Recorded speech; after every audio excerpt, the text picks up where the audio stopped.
Raphaël. Alors au menu ce soir. Alors au menu ce soir, on va parler de l'attente des résultats au Mali après le scrutin de dimanche, de l'extrême tension dans la mine de Marikana en Afrique du Sud et des vols de pétrole à grande échelle au Nigeria. Mais d'abord, on l'a dit, on l'a répété tout au long de cette journée, le Mali qui est donc dans l'attente des résultats du second tour de l'élection présidentielle. Oui, le scrutin a opposé Ibrahim Boubacar Keïta, Ibeka, à Soumaïla Cissé. Ibeka avait obtenu près de 40% des voix au premier tour et un très grand nombre de candidats se sont ralliés sous sa bannière. Soumaïla Cissé, lui, avait réuni 19% des votants. Les opérations de compilation des procès-verbaux des bureaux locaux sont en cours. Les résultats officiels ne sont pas attendus avant le milieu de la semaine. Mais aujourd'hui, à Bamako, déjà, un premier avis rendu par les observateurs nationaux et internationaux. Exactement, alors que le premier tour avait été marqué par des ratés et des dysfonctionnements, les opérations de vote se sont déroulées ce dimanche sans incident majeur. Nous sommes en direct depuis Bamako avec notre envoyé spécial, Roméo Langlois. Vous avez suivi pour nous ce premier compte-rendu des délégations nationales et internationales. Quelles sont leurs premières observations ? Oui, alors effectivement, le premier tour avait été marqué par de nombreux dysfonctionnements. La plupart de ces dysfonctionnements semblent avoir été résolus. C'est du moins, effectivement, l'opinion de la MOE, la mission d'observation électorale de l'Union européenne, qui a tenu une conférence de presse cet après-midi à Bamako. Son directeur, Louis Michel, a rendu hommage globalement aux Maliens qui ont voté dans le calme hier, après de nombreuses observations, après avoir compilé les résultats, les rapports de chacun de ses représentants. Il a estimé que ce scrutin avait été exemplaire. Il a salué, je cite, l'intégrité et la transparence du scrutin. Il a également appelé le vaincu à respecter les résultats et vice-versa. Le directeur, le représentant de l'Union européenne, a ajouté que selon lui, c'était la première fois qu'il observait une élection, un scrutin, au cours duquel la plupart et tous les observateurs électoraux étaient unanimes à constater son bon déroulement. Effectivement, il n'y avait pas que l'Union européenne qui auscultait ces élections. De nombreuses ONG maliennes avaient envoyé plus de 2000 bénévoles dans les bureaux de vote dans tout le pays. Leurs conclusions sont identiques. Cet ensemble d'ONG a rendu son rapport public cet après-midi. Ils ont apporté quelques détails, par exemple le fait que, selon ces estimations, eh bien, la participation des femmes maliennes a été largement supérieure à celle des hommes. Merci Roméo Langlois, vous étiez en direct pour nous depuis Bamako avec Nicolas Frébeau. Et ailleurs en Afrique de l'Ouest, Yohann Boni Yayi lui a formé un nouveau gouvernement. Oui, Boni Yayi, le président béninois, avait surpris tout le monde en décidant de renvoyer tous ses ministres, ainsi que le premier d'entre eux, Pascal Koupaki. Nombre d'observateurs liaient cette décision à l'affaire Patrice Talon. C'est un franco-béninois qui est accusé par le chef de l'État d'être à la tête d'un complot visant à l'empoisonner. Boni Yayi doutait de la loyauté de certains de ses ministres considérés comme des proches de Patrice Talon.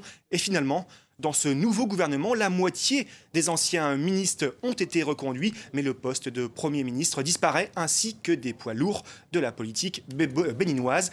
Boni Yayi est au pouvoir depuis 2006 et occupe son second mandat. Plus au sud, Robert Mugabe lui a fait son premier discours depuis sa réélection. Robert Mugabe, le chef de l'État zimbabwéen, s'est offert un bain de foule et une revue de troupes ce lundi à Harare. Robert Mugabe, 89 ans, ce qui fait de lui le doyen des présidents africains, a été réélu avec un score de 61% des voix selon des résultats officiels, mais le déroulé du scrutin a été très contesté. Et son rival Morgan Tsvangirai lui a qualifié ces élections de farce. De farce également, et son parti a dénoncé des fraudes massives. Morgan Tsvangirai a d'ailleurs déposé un recours devant les tribunaux pour faire invalider le scrutin de Robert Mugabe. Robert Mugabe n'a pas apprécié ces critiques. Il s'est fendu d'un conseil très personnel à l'adresse de l'opposition. Il leur conseille d'aller se faire pendre. On l'écoute. Nous leur livrons la démocratie sur un plateau.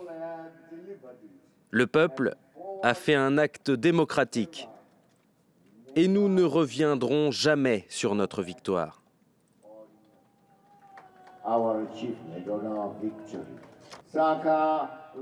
Ceux qui sont choqués par la défaite peuvent aller se faire pendre s'ils le souhaitent.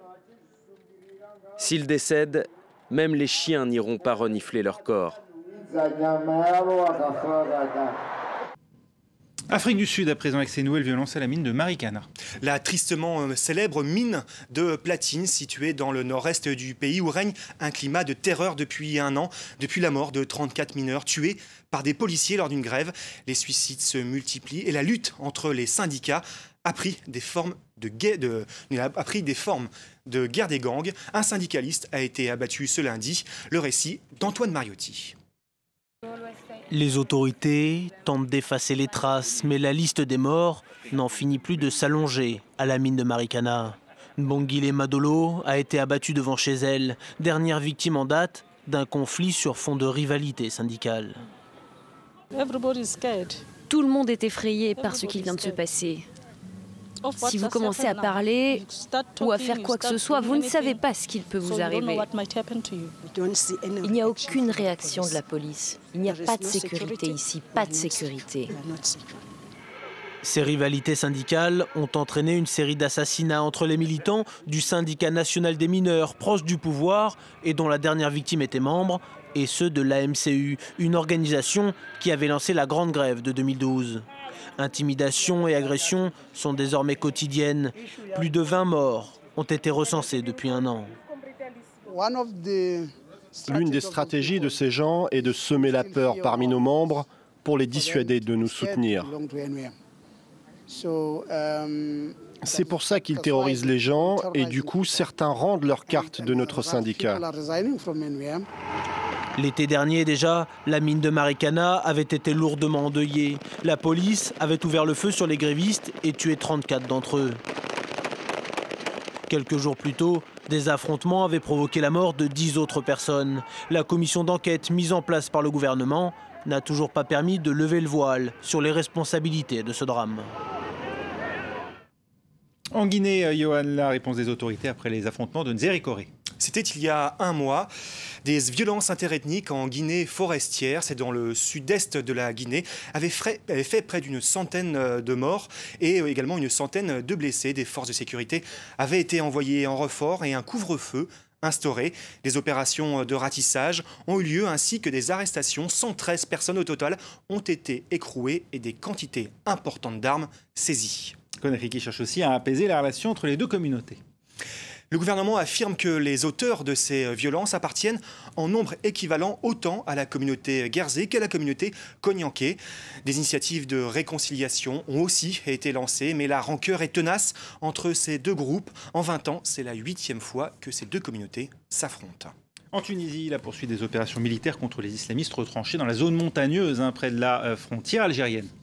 Plusieurs raids aériens ont été effectués. Les frappes ont visé plusieurs grottes de ce massif montagneux situé près de la frontière algérienne. Ces frappes ont visé ces grottes donc à la frontière algérienne.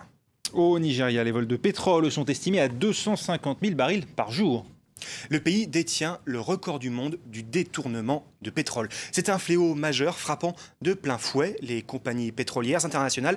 Une récente vague de vente d'actifs de pétrole a alimenté la rumeur selon laquelle les firmes étrangères envisagent de quitter le pays. Le Nigeria est le premier producteur africain de pétrole brut. Les explications de Tatiana Mosso. C'est ainsi que le pétrole est siphonné, un simple trou dans un pipeline avant d'être emporté dans des seaux et ensuite vendu sur le marché international.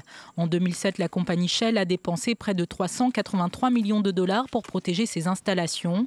Entre 2009 et 2011, environ 8,2 milliards d'euros de pétrole brut a été volé. Cela ne peut être enrayé que par le gouvernement nigérian. C'est à lui de gérer les différents acteurs, les communautés locales ainsi que les gouvernements étrangers. Mais ce n'est pas seulement le vol qui irrite les multinationales. Le gouvernement nigérian tarde à faire voter la loi du PIB, le Petroleum Industry Bill. Ce dont le Nigeria a besoin, c'est de s'asseoir à une table et de faire voter le PIB le plus rapidement possible. Cela rendrait les conditions fiscales plus attrayantes et inciterait les multinationales et les investisseurs nigérians à engager plus d'argent. Malgré les plaintes et une récente vente d'actifs de pétrole, il est peu probable que les compagnies internationales quittent complètement le Nigeria. Les grands groupes se tournent désormais vers le gaz, le Nigeria ayant la 9e plus grande réserve de gaz au monde. Les entreprises étrangères pourraient vendre des actifs de pétrole inutiles et ainsi garder la main mise sur les zones rentables. Les infrastructures comme les pipelines d'exportation seraient prêtées à d'autres producteurs. Les compagnies qui pensaient quitter le Nigeria à cause du vol de pétrole semblent séduites par les perspectives qu'offre l'exploitation du gaz. Merci. On vous retrouve dans la prochaine heure de Paris Direct pour un nouveau Journal de l'Afrique. Quant à vous, eh bien, vous retrouverez dans un instant Vincent Roux qui va me succéder ici. Il sera question évidemment de l'attente qui va se poursuivre au Mali. On n'attend pas évidemment de résultats dans les prochaines minutes ni même dans les prochaines heures. Mais enfin, le climat sur place semble plutôt apaisé et ça c'est déjà un bon signe.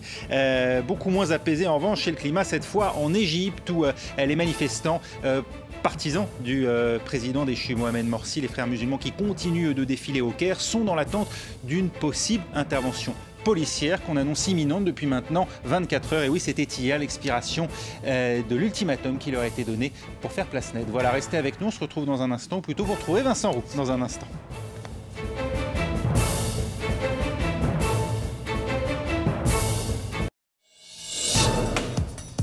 Ce champ n'est pas OGM, mais avec un petit coup de main de l'homme, les patates douces qui y poussent sont enrichies en vitamine A. Et c'est ce qui manque dans l'alimentation aujourd'hui, beaucoup en Afrique. Cette semaine, l'équipe d'Élémentaire est en Ouganda. Le défi ici, c'est de convaincre les populations de faire pousser et de consommer ce qui pourrait être leur meilleur allié dans la lutte contre la malnutrition.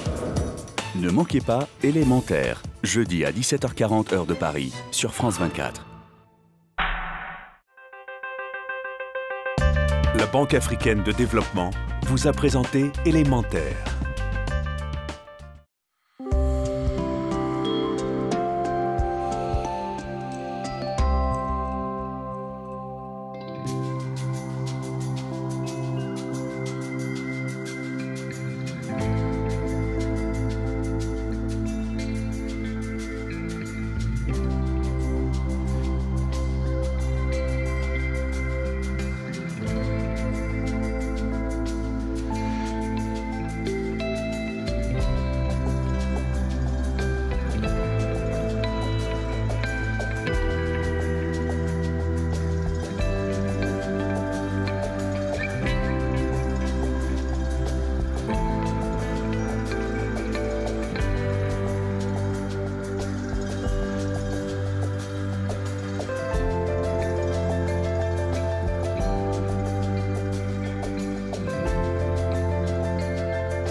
Bonne nouvelle, mais c'est insoutenable. Fais comme moi, regarde plutôt ton assiette. Bonne nouvelle, la faim est plus facile à guérir qu'à regarder. actioncontrelafaim.org.